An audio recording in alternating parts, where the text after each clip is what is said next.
Hello friends, welcome back to my channel cook with Sunayana. এই বর্ষার মরশুমে অনেক সময় চটপটা খাবার খেতে ভীষণ ইচ্ছে করে, তার মধ্যে চপ বা রোল, কাটলেট এর জুড়ি মেলা ভার। তো আজকে আমি এই বর্ষার মরশুমে খুব সহজে চটজলদি স্ট্রিট স্টাইল কীরকমভাবে চিকেন রোল বানাবেন তার ভিডিও নিয়ে এসেছি। খুব সহজে কম উপকরণে এবং একদম ঝামেলা ছাড়া টেস্টি একদম দোকানের মতো কিভাবে চিকেন রোল বানাবেন সেটা আজকের ভিডিওটা দেখলেই বুঝতে পারবেন। তো তাই অনুরোধ করব একবারও স্কিপ না করে পুরো ভিডিওটা দেখার। তাহলে শুরু করি আজকে চিকেন রোলের ভিডিও। প্রথমেই যেটা করব, আমি ময়দাটা মেখে নেব। এখানে আমি 500 গ্রাম ময়দা রেখেছি। এর মধ্যে দিয়ে দিচ্ছি 4 টেবিল স্পুন পরিমাণে সাদা তেল ময়নের জন্য।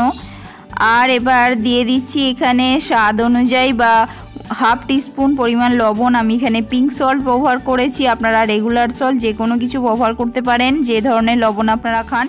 আর দিয়ে দিলাম 1 টিস্পুন পরিমাণে চিনি। প্রথমে যেটা করব, এই লবণ, চিনি এবং সাদা তেলটাকে ভালো করে আমি ময়ানে মাখিয়ে নেব।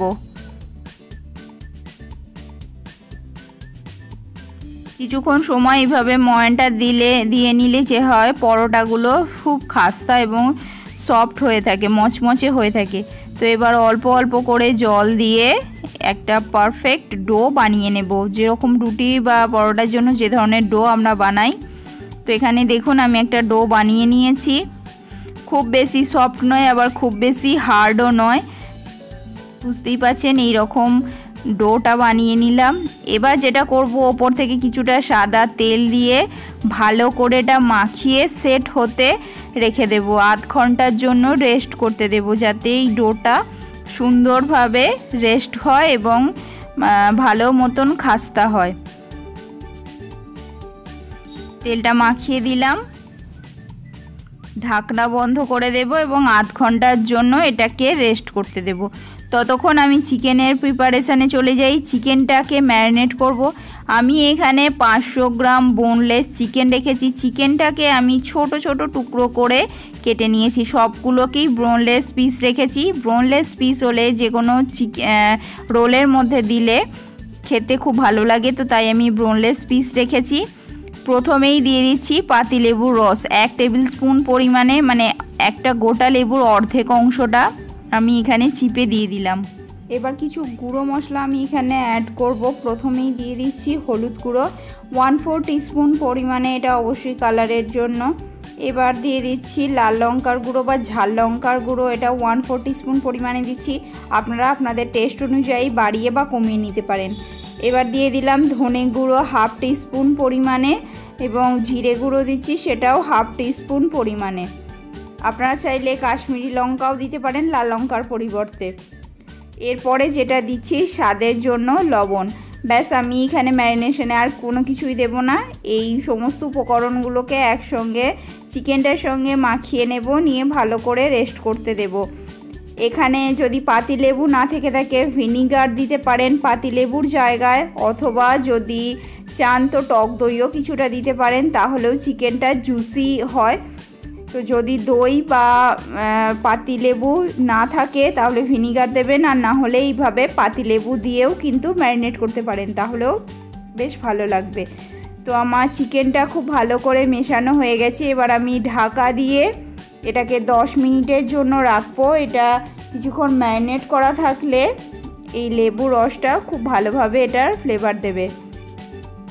তো এখানে আমি এবার যে পরোটাটা সেখানে চলে যাব, পরোটাটা বানাবো। ডোটা রেডি হয়ে গেছে, আধ ঘন্টা রেস্ট করানো হয়ে গেছে, ডোটা বেশ স্মুথ হয়ে গেছে। আর একবার আমি খুব ভালো করে ঠেসে নিলাম। এরপরে এখানে আমি ছোট ছোট মন্ড কেটে নেব বা লেচি কেটে নেব এই ডোটা থেকে। যেরকম সাইজের রুটি বানানো হয় সেরকম সাইজেরই রাখবো।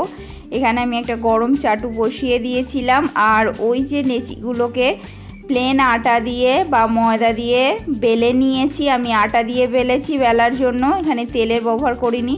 প্রথমে যেটা করব, দুপিঠকে খুব ভালো করে সেঁকে নেব, তারপরে আমি তেল দেব। তাহলে যেটা হবে, অল্প পরিমাণ তেল লাগবে। তো দেখুন 2 পিঠ মোটামুটি ভালো করে শাঁকা হয়ে গেল। এবার শুধুমাত্র 1 টিস্পুন তেলের মধ্যেই পরোটাটা ভাজা হয়ে যাবে।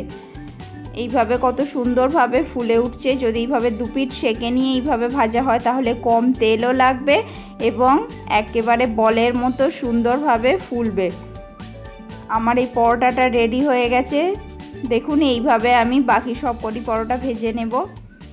এবার আসি চিকেনের প্রিপারেশানে। তো আমি এখানে একটা কড়াই বসিয়ে নিলাম আর এর মধ্যে দিয়ে দিচ্ছি 2 টেবিল স্পুন পরিমাণে তেল। ব্যাস, এর থেকে বেশি তেল আমার এখানে লাগবে না। প্রথমেই তেলটা গরম হয়ে যাওয়ার পর এখানে রসুন কুচি এবং আদা কুচি দিয়ে দিচ্ছি। মিহি করে কুচিয়ে নিয়েছি 1 টেবিল স্পুন পরিমাণে রসুন কুচি এবং 1 টেবিল স্পুন পরিমাণে আদা কুচি। আদা এবং রসুনটা বাটা যদি ব্যবহার করেন তাহলে ম্যারিনেশনে দিয়ে দিতে পারেন, আর না হলে এইভাবে কুচিয়ে তেলের মধ্যে তারপরেও দিতে পারেন। তো কাঁচা ভাবটা যতক্ষণ না যায় ততক্ষণ ভাজা করব। তো দেখুন বেশ লাল মতো কালার আসছে এবং মোটামুটিভাবে এটা ভাজা হয়ে গেছে। এবার আমি ম্যারিনেট করা যে চিকেনটা সব শুধু আমি এখানে দিয়ে দেব। এরপরে আমার আর বিশেষ কিছু করার নেই, কারণ চিকেনের মধ্যে সব কিছুই আমি দিয়ে দিয়েছি আগে থেকে। মশলা, গোলমরিচ, তারপরে এখানে লবণটাও আমার দেওয়া রয়েছে। যেটা করব একটুখানি নাড়াচাড়া করব, করে প্রথমে একটুখানি ফ্রাই করে নেব। তারপর যখনই চিকেনটা মোটামুটি যখন ফ্রাই হয়ে যাবে তখন এটাকে ঢাকনা দিয়ে রেখে দেব। এর মধ্যে থেকে জল বেরিয়ে আসবে এবং সেই জলের মধ্যেই চিকেনটা সিদ্ধ হয়ে যাবে। এইভাবে 5-7 মিনিট মতো ঢাকা দিয়ে রাখবো। তো মাঝে যেটা করেছিলাম, দুবার এটাকে নাড়াচাড়া করেছিলাম। জলটা বেরিয়ে চিকেনটা বেশ সিদ্ধ মতো হয়ে গেছে। আমি এখানে 5 মিনিট পর আপনাদেরকে দেখাচ্ছি। তো চিকেনটা একটুখানি এইভাবে খুন্তি দিয়ে আমি প্রেস করলে বুঝতে পারছি যে চিকেনটা সিদ্ধ করা হয়ে গেছে। এই পর্যায়ে বড়দের জন্য বানালে চিলি ফ্লেক্স দিতে পারেন, আর যদি বাচ্চাদের জন্য দেন তো চিলি ফ্লেক্সটা পুরোপুরিভাবে স্কিপ করতে পারেন। এখানে আমি একটা বড় সাইজের ক্যাপসিকাম আর 2টো বড় সাইজের পেঁয়াজকে সরু সরুভাবে কুচিয়ে রেখেছিলাম, সেটা চিকেনের মধ্যে দিয়ে দিলাম। আমি এটা কাঁচা ব্যবহার করছি না। যদি বেশি তেল থাকে তেলে আলাদা করে ফ্রাই করে নিতে পারেন, অথবা চিকেনের মধ্যে এইভাবেও দিয়ে দিতে পারেন। একটুখানি মিশিয়ে নিলে যেটা হবে, চিকেনের ফ্লেভারটা খুব ভালোভাবে এই ক্যাপসিকাম এবং পেঁয়াজের মধ্যে চলে যাবে এবং কাঁচা ভাবটা চলে যাবে, যেটা খেতে খুবই সুস্বাদু হবে। তো যদি ধনেপাতা কুচি থেকে থাকে বা স্প্রিং অনিয়ন কুচি থেকে থাকে, সব শেষে কিন্তু এটা দিয়ে দিতে পারেন।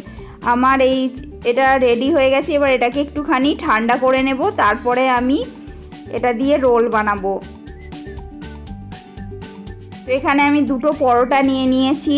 কিভাবে রোল বানাবো, এইভাবে যেটা করব, ওই যে চিকেনে যে পুরটা যেটা বানিয়ে নিয়েছিলাম ক্যাপসিকাম কুচি, পেঁয়াজ কুচি এবং চিকেন দিয়ে, সেটা ওপর থেকে ছড়িয়ে দিলাম। আপনারা চাইলে ওপর থেকে কিছুটা কাঁচা পেঁয়াজ কুচিও দিতে পারেন। আমি কাঁচা পেঁয়াজের আর ব্যবহার করিনি। ঝালের জন্য কিছুটা কাঁচা লঙ্কা কুচি দিয়েছি। আর যদি বড়দের জন্য বানান তো কাঁচা লঙ্কা কুচিটা দেবেন, বাচ্চাদের জন্য বানালে এটা অবশ্যই স্কিপ করবেন।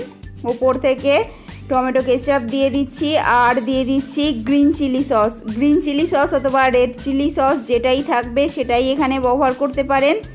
সব শেষে দিয়ে দিচ্ছি কিছুটা পরিমাণ গোলমরিচের গুঁড়ো। ব্যাস, আমার রোলটা রেডি হয়ে গেছে, আর কিছু আমার এখানে দিতে হবে না।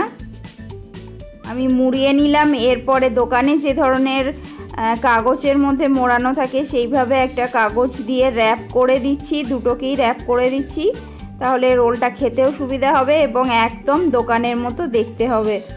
তো এইভাবে গরম গরম চিকেন রোল বানিয়ে বাড়ির সকলের জন্য পরিবেশন করুন। বাইরের আনহেলদি খাবারের থেকে এইভাবে সকলের জন্য যদি বাড়িতে বানিয়ে খান তাহলে এটা অনেকটাই হেলদি হবে। তো আজ এই পর্যন্তই, আবার দেখা হবে আপনাদের সঙ্গে। ততক্ষণের জন্য ভালো থাকুন। নমস্কার।